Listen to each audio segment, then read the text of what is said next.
Hey, how's that for an opening, huh? We talk about frequencies all the time. We talk about harmonics. But when we come together, we're bringing a lot of frequencies together. So, Brian Lunsford, you were right. So, let's just complete this.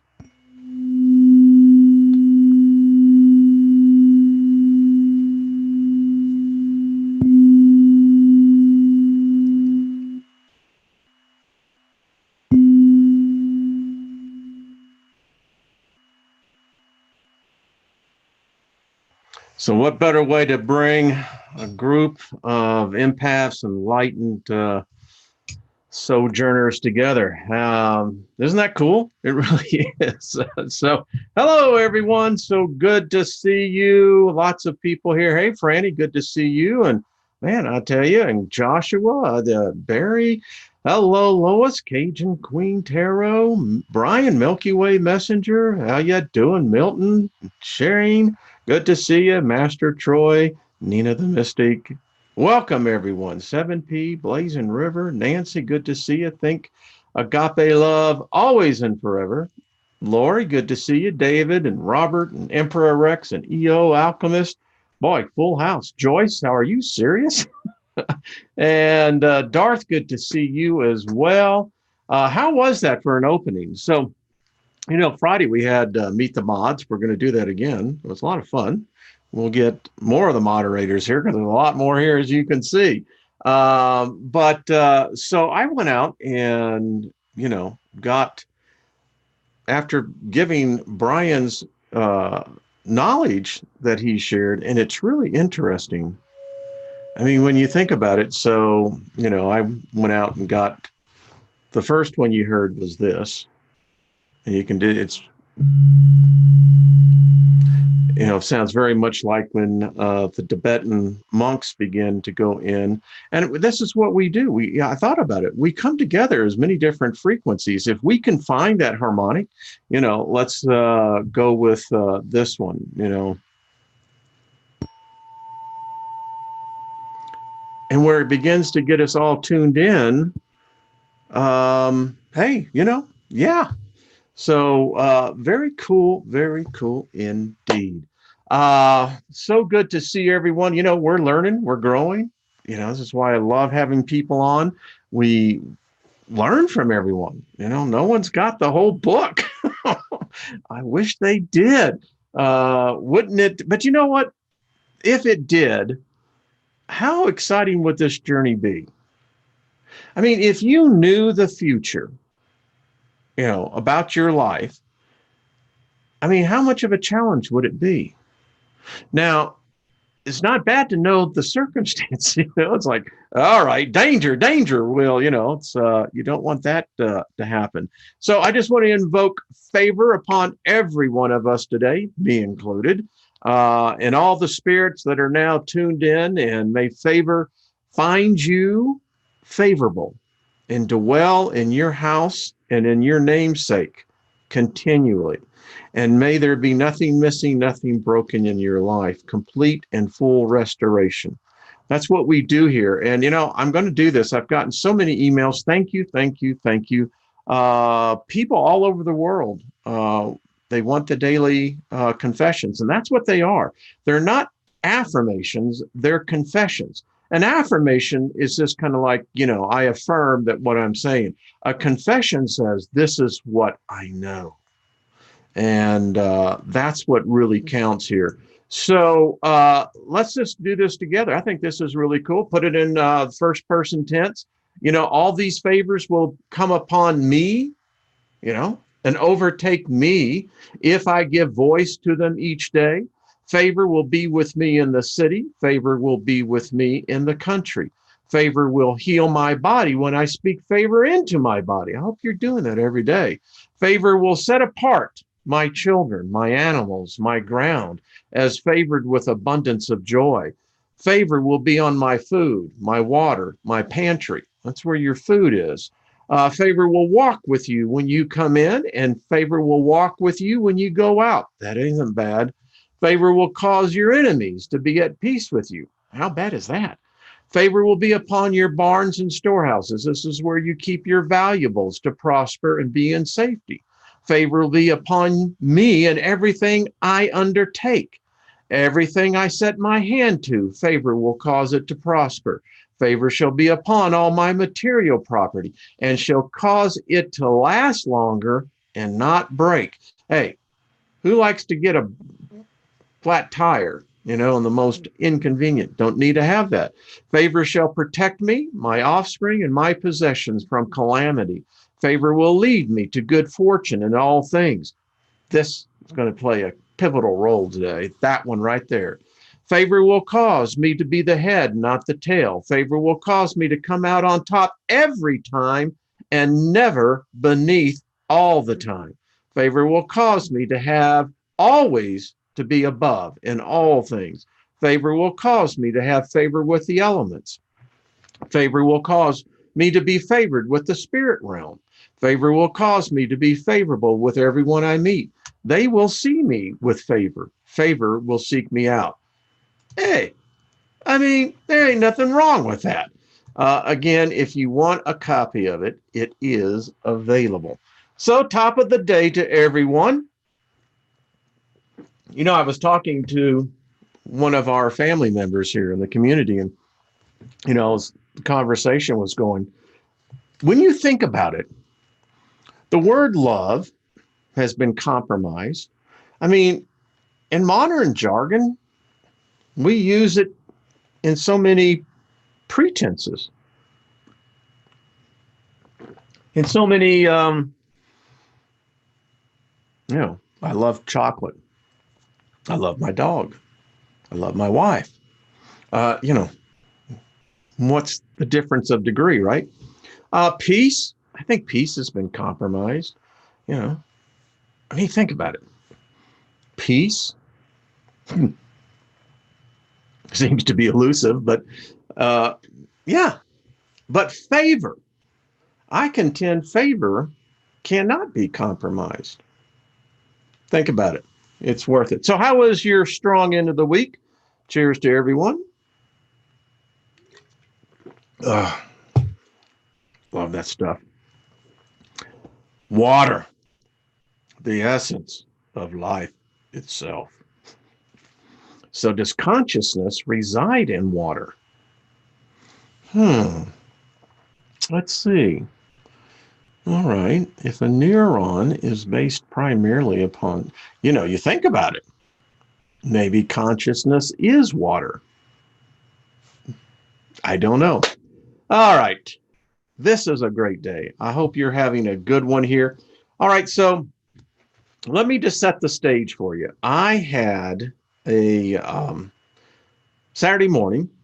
Friday had been really hot, like 105 here. And it was just,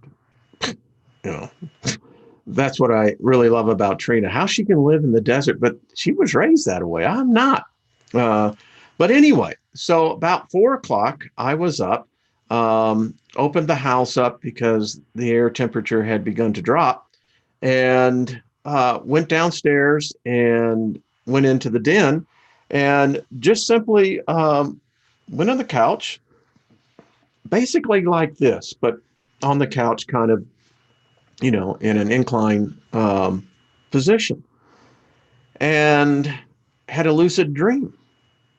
And it was an interesting dream, to say the least.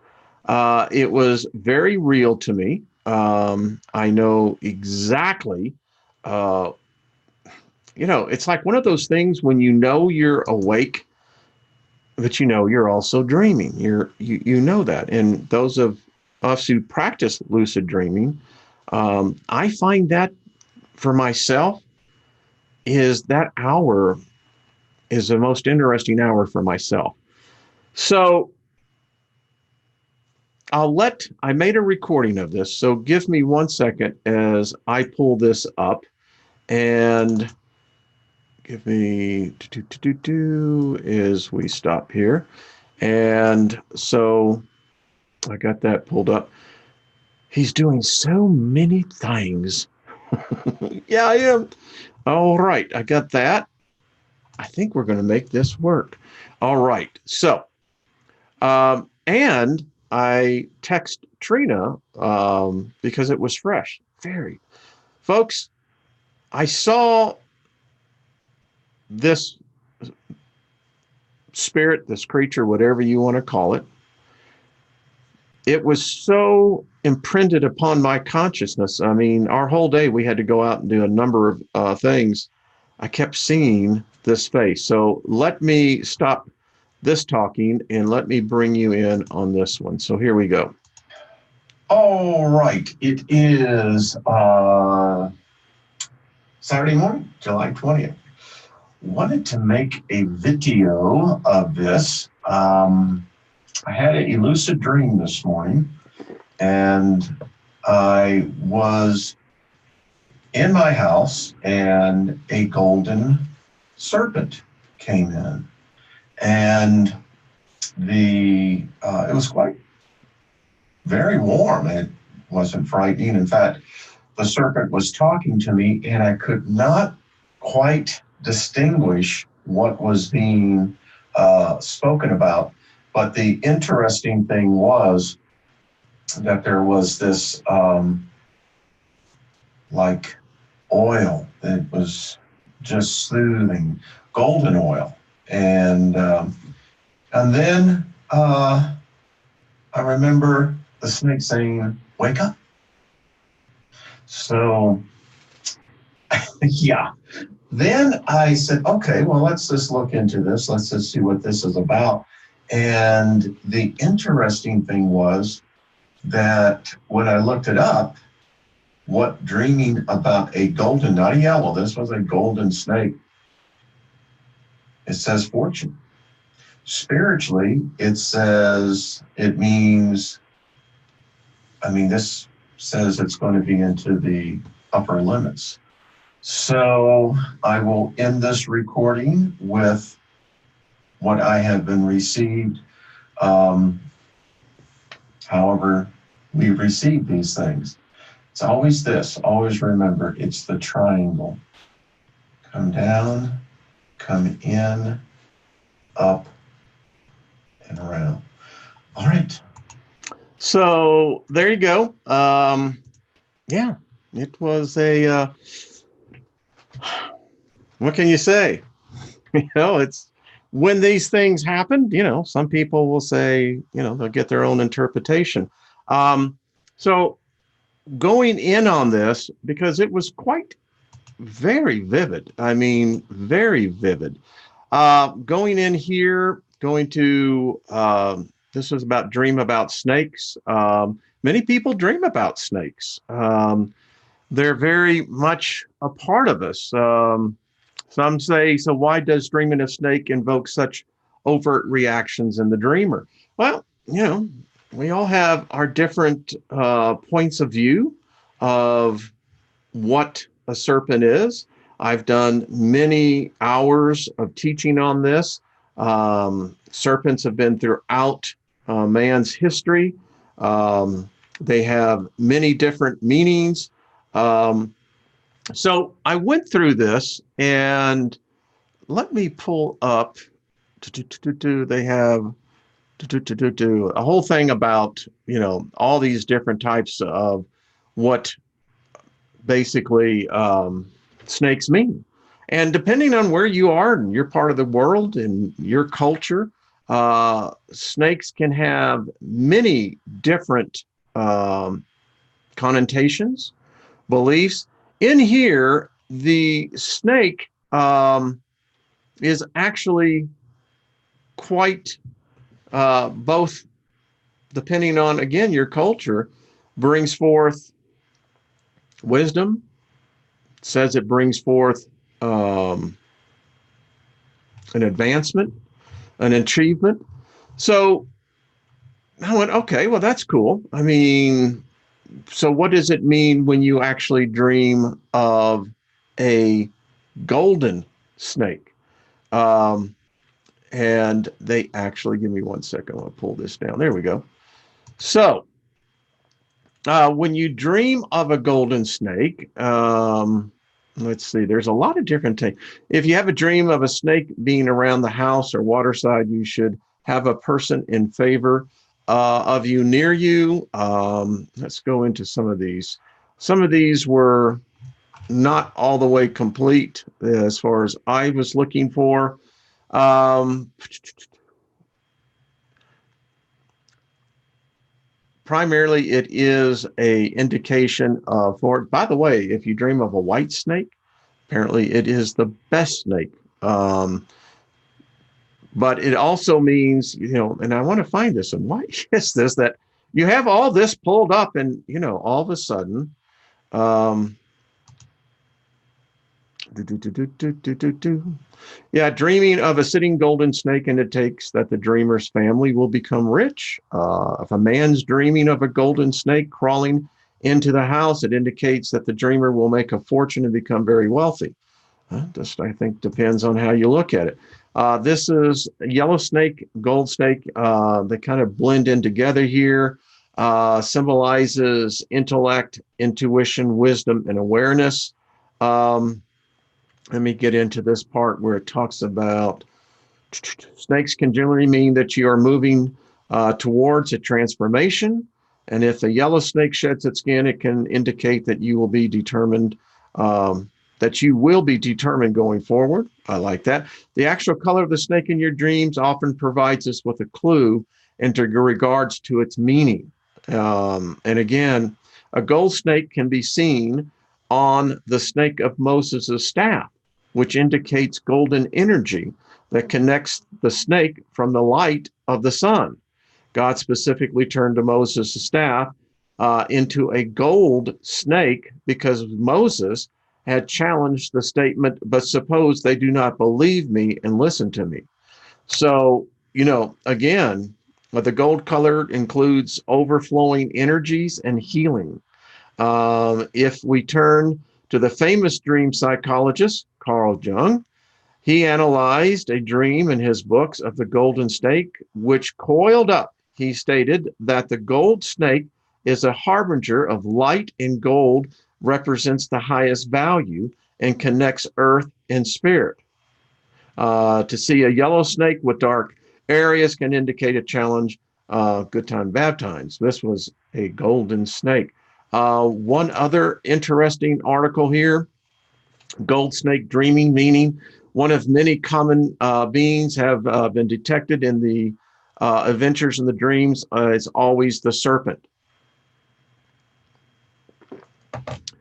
Dreaming about gold and snake is tangled because this is a mystical characters in the dreams.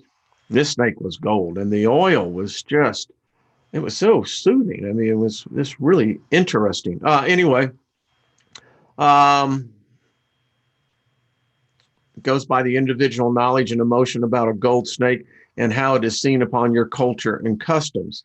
For example, when you like to keep snakes, and I don't, I have them around and I give them there. The snake is a symbol of the spirit world, is a very powerful in cultures. I've shown this all as far back as you want to go. That being so in the culture, mostly if you felt great during the dream, the snake in gold or golden snake means fortune. So there we go. Who knows, right? Curious to see if any of you have had dreams of snakes. What color? There we go. I like that. 66 thumbs up. Thank you. I just got to tell you, it was very profound. The snake was speaking to me. I mean, it was saying something, but the only thing I got with it was when it literally kind of kissed me and said, "Wake up." And so, yeah, what do you do with that? Well, you write your friends is what you do. You go, okay, where does this go? And so, I went literally looking in other places, and it all led to the same thing. It just seems like if you dream of a golden snake, like the graphic of this one showed, and it was interesting that when I went searching for I couldn't find a particular color that really did match the dream. And it took me a while, but I did find it in what I made the slide on the title of this one. And this is really what it looked like, almost to an exactness. Um, it was curled up like this. It was, except it was facing me. And yeah, it's just, I think it may be more of the time and the era we're entering into, folks. I really do. Each of us have our own opinion. I'd love to see what your opinion is. Those of you who may have some insight, love to hear it, because I don't think I'm the only one. Sure that probably the other. Let's see, Wayne, you were visited by your totem spirit animal who initiated you. Well, it was beautiful. I got to tell you, the oil, um, it was almost the same viscosity, viscous of honey, but this, it, I don't know, it, it was weird because it had literally a golden sheen to it. And it was as if I was immersed into the whole thing, like a bath. So who knows? Let's see what else these people are saying. 7P is saying that saw a color, the gold, I guess I'm assuming, might have a blazing razor. I know the dog was right there. Just checking it out. EO says again, the oil was an anointing oil. I get that, Truth Seeker. Flew over the cuckoo's nest. Um, so yeah, what do you do with that? Just dig it, man. That's the only thing I can say, Hey, if they want to come visit, it wasn't scary. Like I said, I was a lucid dream. I knew I was dreaming, but I also knew where I was at. And it came literally in and then sat like this and started talking. Wayne just returned to the base. Much better. Oh, there we go. So, by the way, I also, hear me out. I've been trying to see what this whole thing like this is. And when you stand up and you do that, it hits the top crown of your chakra, goes down to your baseline chakra, and then you pull it up. That's the last part I'm still working through, but I think I got the first part down. And again, if anyone knows anything on that, let me know. Well, thank you, Carol. Carol, favor works. And the great opportunity shows you I have great favor to speak to all of you wonderful people and speak favor into your life, thousands and thousands of people's lives. And man, I mean, come on, folks, think about that. If we all started doing that, it carries over to the other side. There is a wealth that gold, silver, stone cannot equal. I would rather go over with a super of abundance of favor into the next realm than to use it all up here. I'd like to think that, as I sow seed by speaking favor, that that harvest is perpetual. And so here's what I dig. This is how I see the scene unfolding. I pass over to the other side, and the color favor is like all over me, baby. I mean, you walk by and the people are going to say, man, that spirit's got favor. That spirit is favor. And listen, I can dig that. I mean, to me, it's like, what other color would you like to be, right? Give me the color favor. Let's see. Dar says, had a strange dream. Oh, casting out a demon in the name of favor. And I heard the word favor. I got to go back up here, folks, and read what this said. And he heard the word favor before waking up. Folks, I mean, it's a perfect segue into our next topic. How many of you have done your circles? Call them magical circles, circles of protection. Um, you need to. Every one of us by now should have had our own sigil. I have found mine. I know what it is. Any of you who are into making jewelry, I'd like to talk to you about making this into an amulet to wear around my neck. Lilith, who knows? It may be. Um, if y'all have the same dream, you tell me that that serpent isn't like the coolest thing ever. I almost got the sense that it was like a dragon, but it had, it was a serpent. I mean, but sometimes I think they're one of the same, maybe interchangeable. I don't know. All right. So let's get into some good stuff here, as they would say. Now, this is from Frater's book, Conjuring Spirits for Witches. We've got to understand, if you don't have that circle, you need one. And then you need to consecrate it with intent. And typically that's the same thing of what you would do in charging a sigil. You're just charging your circle. And Frater wrote here, he said, the key to my dilemma is the consecrated magic circle that witches habitually use, as well as the realization that it is a true boundary between the material and spirit worlds. If properly set and consecrated, and I mean if those in the circle visualize it as such, the magic circle of the witches would place them at the very threshold of the worlds of mankind and the worlds of the spirits. In such an environment, anyone could easily encounter spirits either familiar to one, we talked about what familiar spirits were, such as an earth spirits of place and location, or an intimate such as a genetic or spiritual ancestral spirits.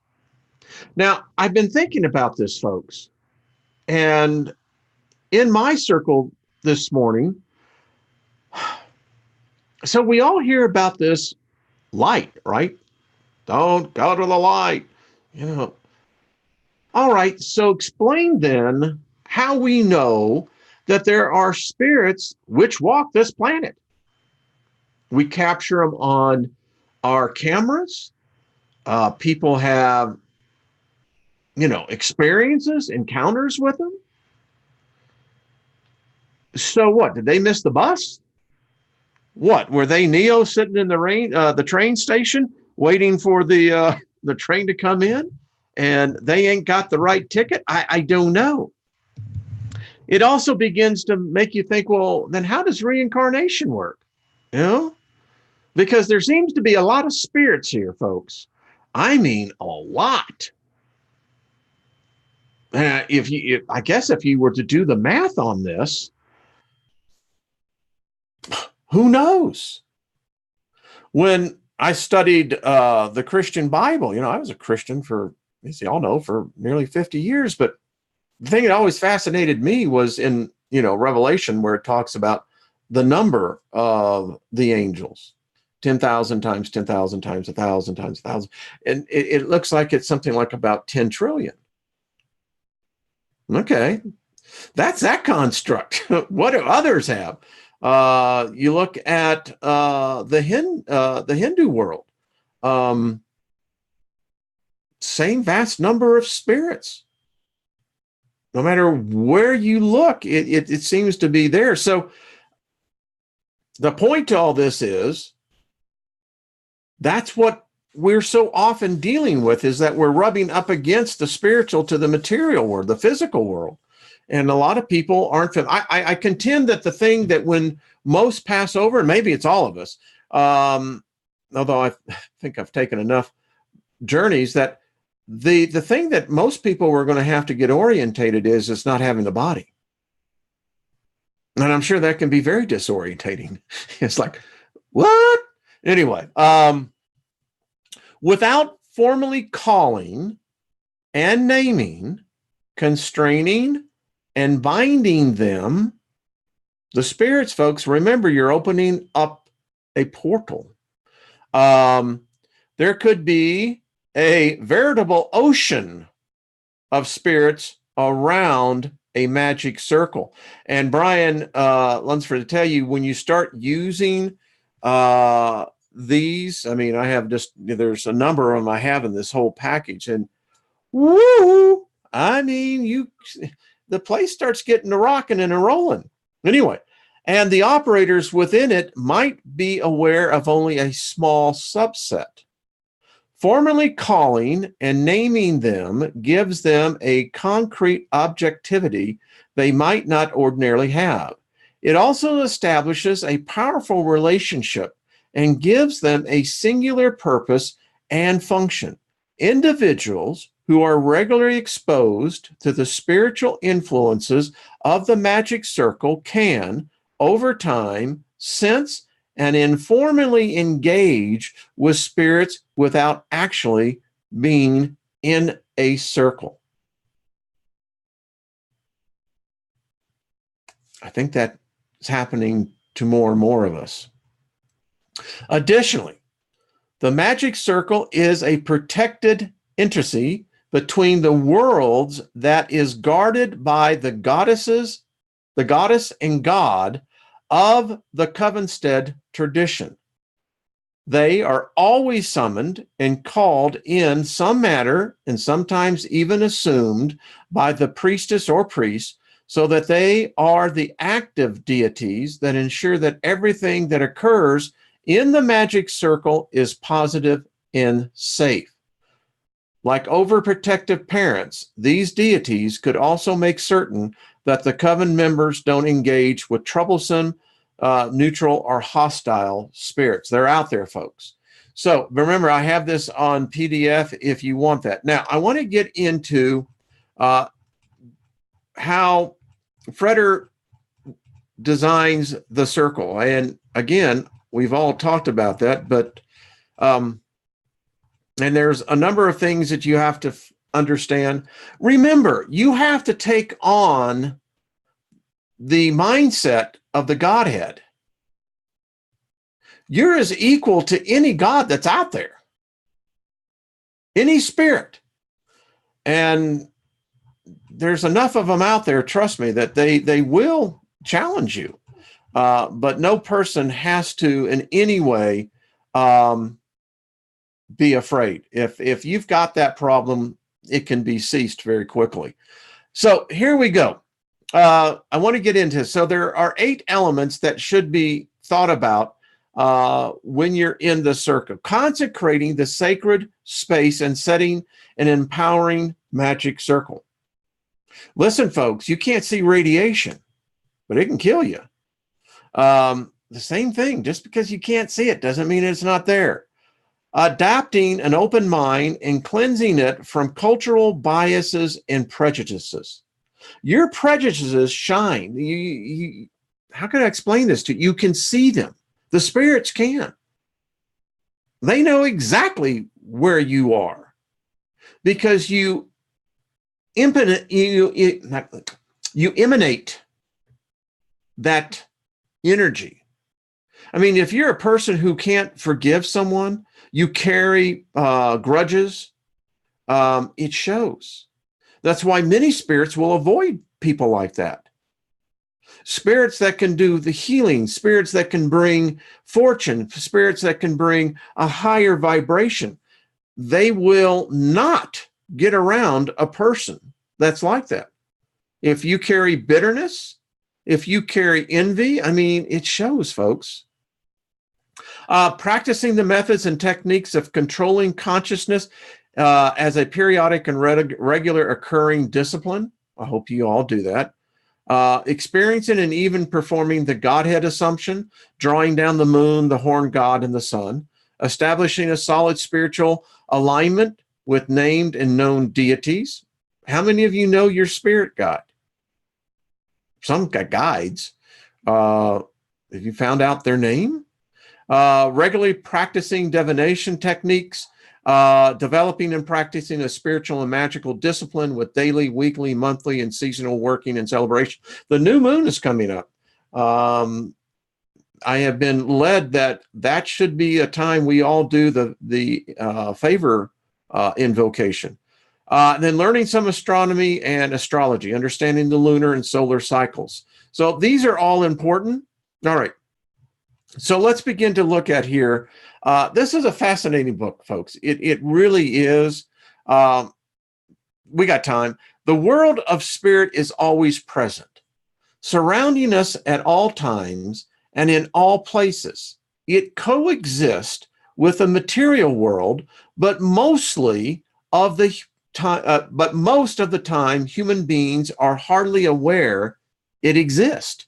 They might have a sensation, an insight, a premonition, or a vague sensory impression, but most of the time they are oblivious to it.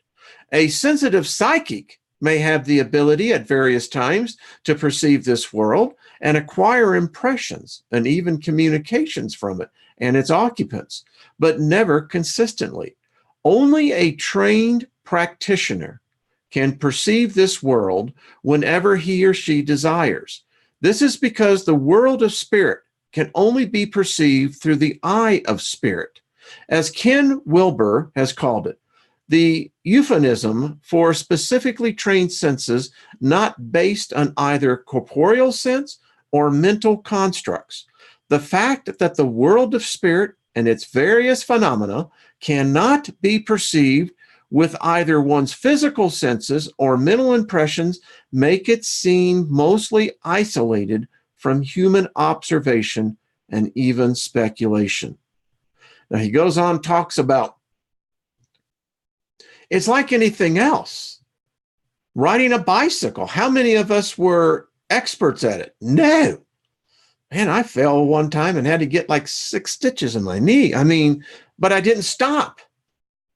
I got right back up. In fact, that was the problem. The doctor said, well, you can't ride your bike for, length of time. Oh, I pulled them out.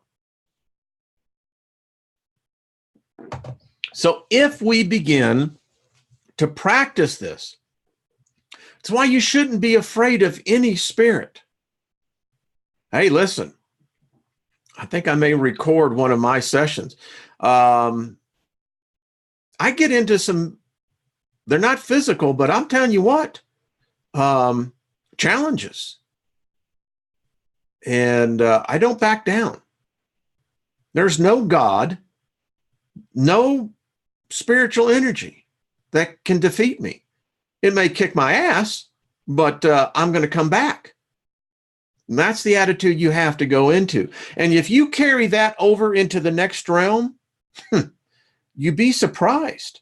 You'll be surprised at what happens. And this is what I like about Frederick's book here, is that he helps guide you through, if you have a problem, then you need to go back and see what you did.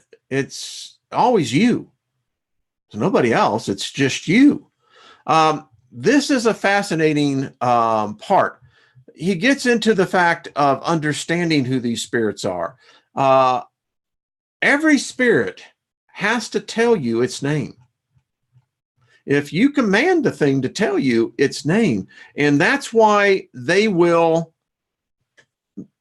many of them will avoid that. The higher realms I've seen, I can sense their presence, but if I immediately start commanding that they give their names, you can sense that the energy just, it's not there. Different areas you can look into this. There are major deities, major demigods. When you invoke, remember you're calling down here to earth. You're literally pulling down, invoking down for the higher realms. To evoke is with the lower realm. There's celestial intermediaries of all types, deities and spirits of celestial orbs, sun, moon, planet, zodiac, other stellar constellation, sky phenomena. Many times I don't speak this, and I'll put it out there. I think so often what many people are capturing with sky pictures, they're pictures of what's going on. I believe that these are literally deities. They're a species. Again, we're so framed in, locked in to what we call life. Deities, spirits personified as clouds, storms, winds, lightning, thunder. Listen, if you've studied the Hermetic principles, and along with Cornelius Agrippa, you know the elements are real. Anyone who's been in a tornado will tell you they're real. Sky beings, these are winged creatures, lesser intermediaries. People have captured these. Then there are the great ancestors, the heroes and the masters. You got to get to know them. They're out there. The reason why most people don't know them is because they don't ask. I mean, it's like living next door to someone for 50 years and you never ask them their name. Lesser earth deities and spirits. These are fairies. They can be of different localities. Many times household deities and spirits. I mean, folks, I think we're going to find out. It's going to be really crowded. Then you have the underworld, cathodic deities and spirits, the lesser ancestors. This isn't something, it's a cue for all of us. Where do you want to be when you cross over? What part of this journey are you? Remember, you are spirit. You pass over, you're not going to have your body anymore. Where are you going to be? 10, ghost, mythic monsters, creatures of darkness. 11, infernal spirits and cathodic monsters, proto-earth formations. Remember, the earth has been here a long time. Lots of spirits here, folks. Lots of them. And many, I mean, we don't even need E.T. We don't need the aliens. We got it already covered here. However, old the earth is. And as long as she's been giving birth to life, that life goes on. Again, I hope I'm showing you that this is a great book you should have in your library. He gets into many different things in here. I don't have enough time in here. So this is the 8-pointed magic circle. You have your 4 watchtowers, or what we call guardians. And then you have the subset of the guardians that do the sub points. This is powerful. I do this. And now I want to talk about, I mentioned this before, and I don't think there was some confusion on it. When you point your finger, you have to understand, in the spirit realm, why are you pointing your finger? That's the first question to ask. You know, what is it? To make your point, right? And when you're pointing your finger, you're either pointing it at somebody, in their face, whatever. But the real intent here is that you are projecting your intent. Now, you take that same energy and you begin to use it, invoking into the spirit realm, understanding the energy source. This is how, and you know, if it doesn't work for you, fine. But it's worked for a mini point. Now, as you can see, there's invoking, unsealing, sealing, and banishing. And these are all key points that you must include when you get in your magic circle. Now, this is where I'm at. When you get in there, it's an amazing thing. I have the other square that would go here. It would go into the sub-cardinal points. And when you pull this in together, the pyramid then becomes, I'm looking to get one made out of copper that would set inside, not a big one. It's about, and it works. I know that even the ones that I draw and charge with intent and then begin to speak. Now, this is what my magic circle looks like. This is the octagon. It's powerful because it interlocks two pyramids together. I stand in the middle, and what I have done now is I have invoked the sigil that I was given onto the floor, which sits in the middle, and this is where I stand. And from there, the energy is palatable, folks. It literally is.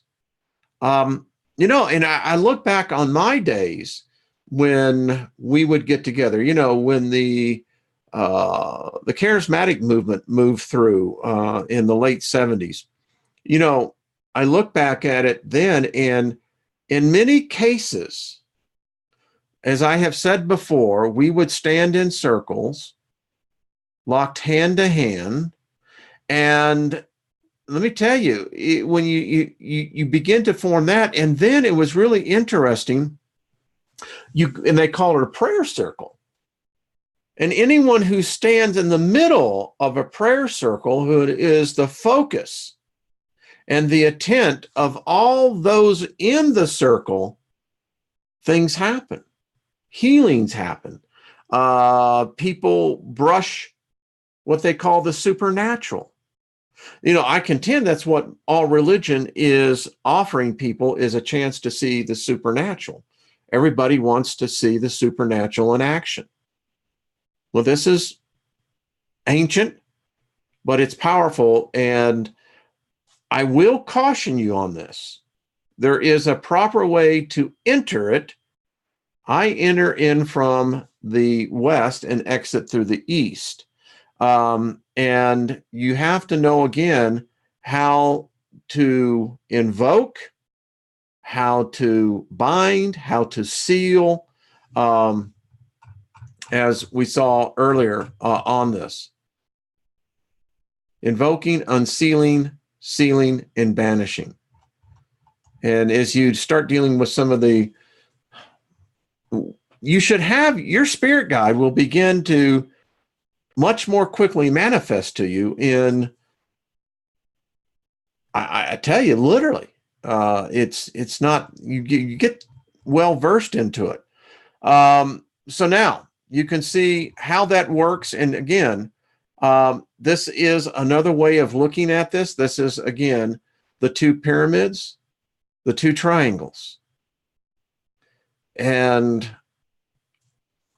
it works. I mean, that's the only thing I can tell you. So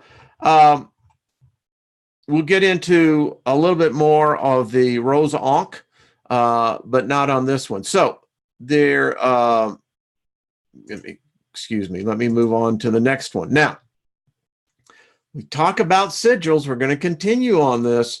There's a lot more people that have joined us since we had the first sessions in this sigil magic. But remember, and when you begin to get into developing your own sigil, I mean, a great couple, Terry and Charlie.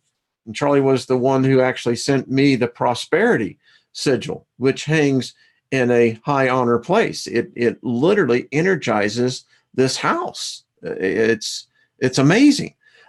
So as Freder says here, you have energetic paradigm. Everything is energy. Different frequencies of energies cause different results. And this is what I am practicing with. I'm not that well versed yet. Give me time, and is to study what is happening when I can be in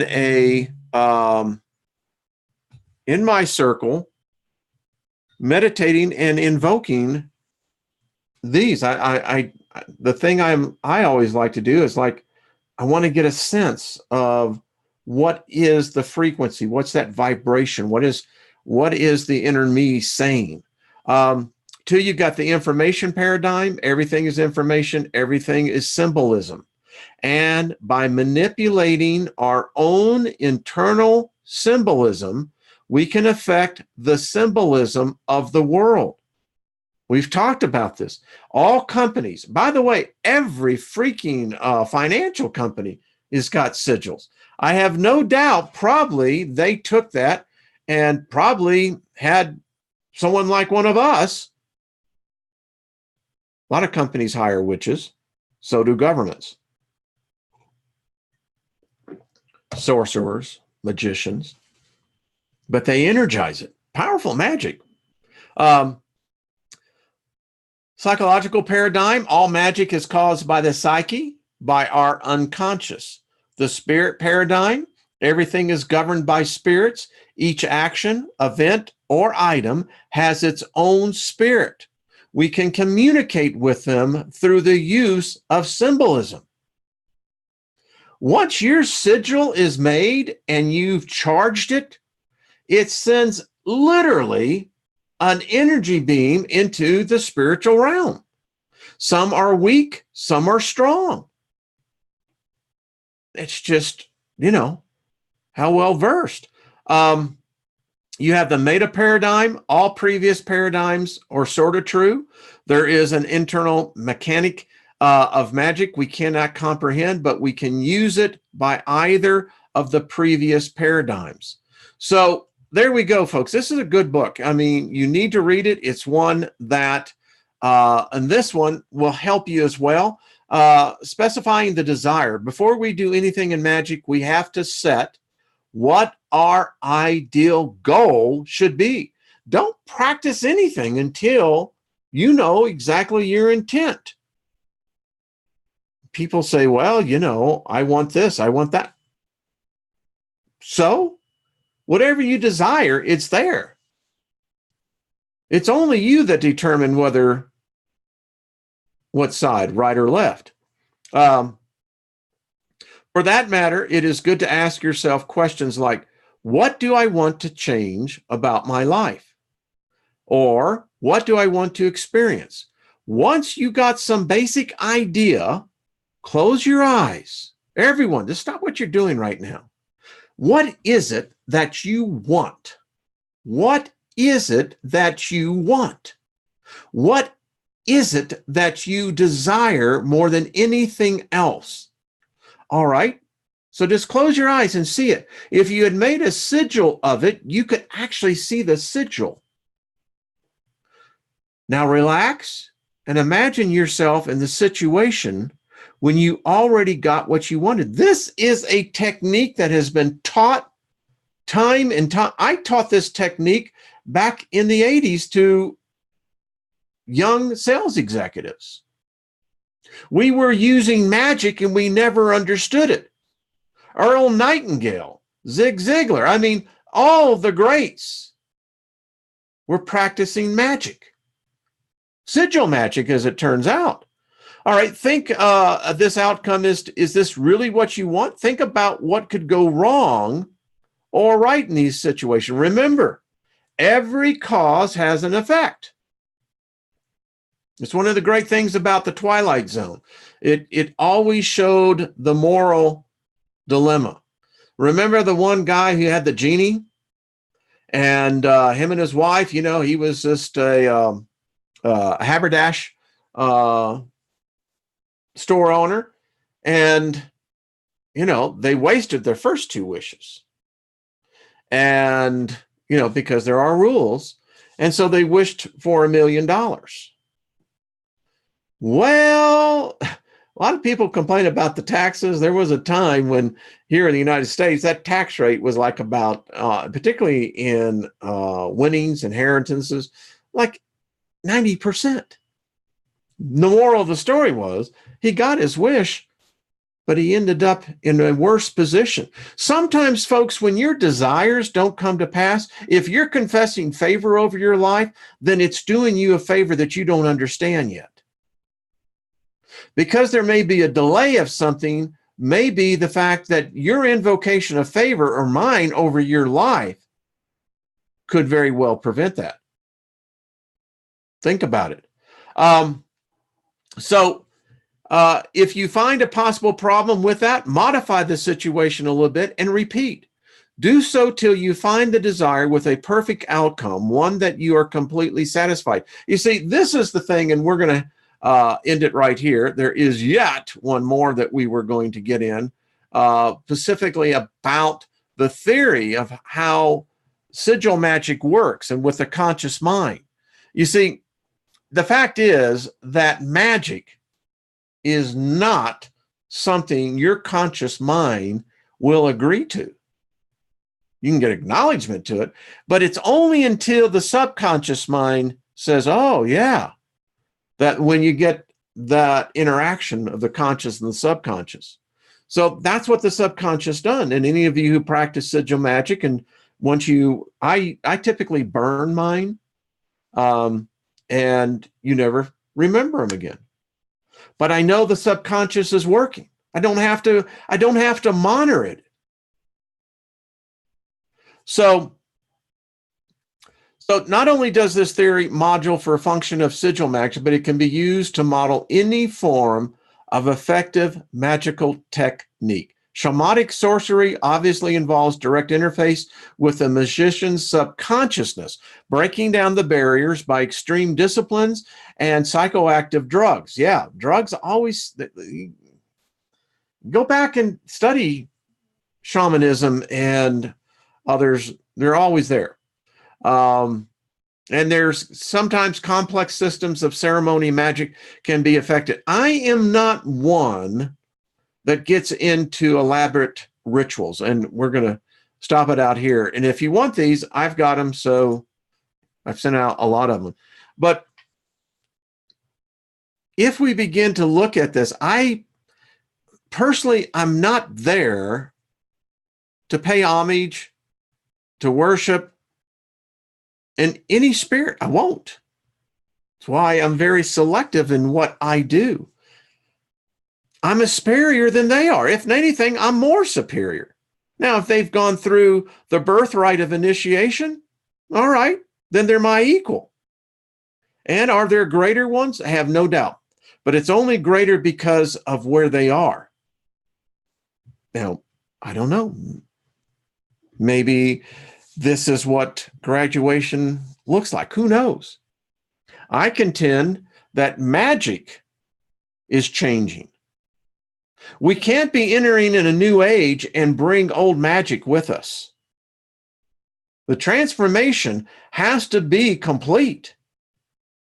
And that's why I contend we've entered in a new age of magic, a new understanding.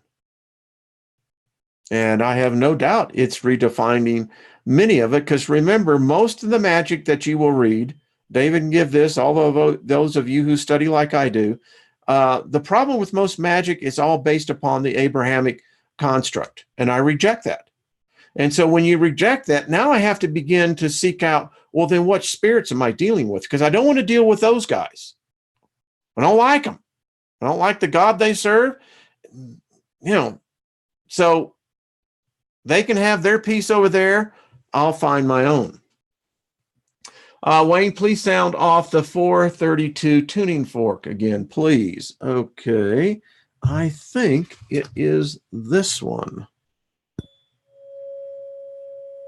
think this is it. Yeah. And I think it'd be kind of cool really just to close this out the way we brought this in. So, folks, let's study this. Let's continue.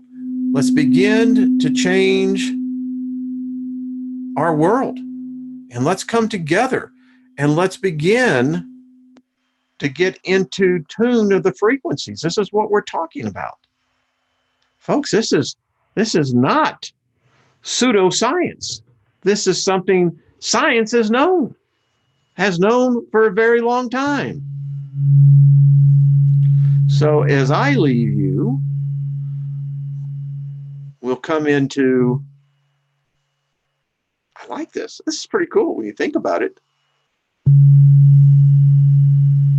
So we'll close out our session. We'll call this a sealing, S-E-A-L-I-N-G. and we'll say, have a great day. And I'll use Brian, Milky Way Weekly. He was right. Be the frequency you want to be. What is your frequency? That's the question. So, folks, this has been a delight. 444. Yes, thank you. So that's the God frequency. Yeah, it is. And listen, the thing that I'm doing as well, I'll just, before I close out, for instance, see, I can put this over certain parts of getting that frequency. And this is some of the things that I'm doing. I hope you're doing it at the same time. Learn, experiment. You know, you can be like me. I fail a lot at this, but you remember. So, all right, I'm not going to do that again. All right, folks, I will see you tomorrow at the same time. Folks, be good to yourselves. Learn. This is the time to learn these things here. And it's not spooky and it's not sinful. It's knowledge. That's all it is. And I'd rather know than not know. All right, folks, peace. We'll see you. Remember. Yeah, anyway, bye-bye.